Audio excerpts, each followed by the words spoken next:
So, hi guys, ayan, kakatapos ko lang mag-live at may nagtanong sa akin, ano daw masasabi ko about dun sa 299 engagement ring. Ay, paano ko naman masasagot yun? Ay, walang jowa, ang lola mo, charot, joke lang. Sige nga.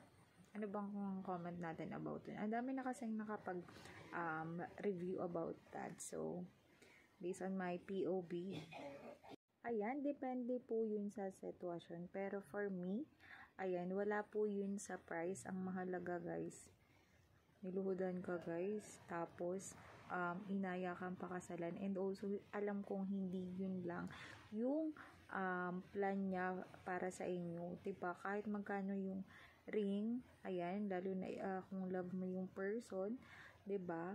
Mahalaga doon ay yung future nyo, at least naiisip ka niya na makakasama ka niya in the future, o diba? Pero syempre depende na din naman yun sa mga girls, depende kung gusto nila yung mamahalin or kung hindi, bahala kayo. Pero sa akin okay lang kung mahal or hindi, as long as okay kayo, wala kayong ibang problema. Ayan, huwag nyong isipin kung ano yung, kung magkano yung price. And also, I'm sure na hindi lang yon yung pagkakagastusan nyo, diba? Yung iba nga dyan, walang engagement ring pero ang tagal, diba?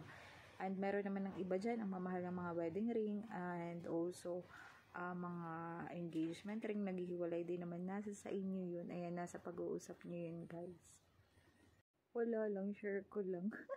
Tawan-tawa talaga ako, may nag-comment sa live ko. Kaloka na, wala ako sa live kanina. Yung nagla-live ka ng Tisha and Baby Webs, tas biglang, anong masasabi mo about sa 299 engagement ring? Ay, kung mapapanood mo to, ito yung sagot ko. Ayan, ay, wala pala.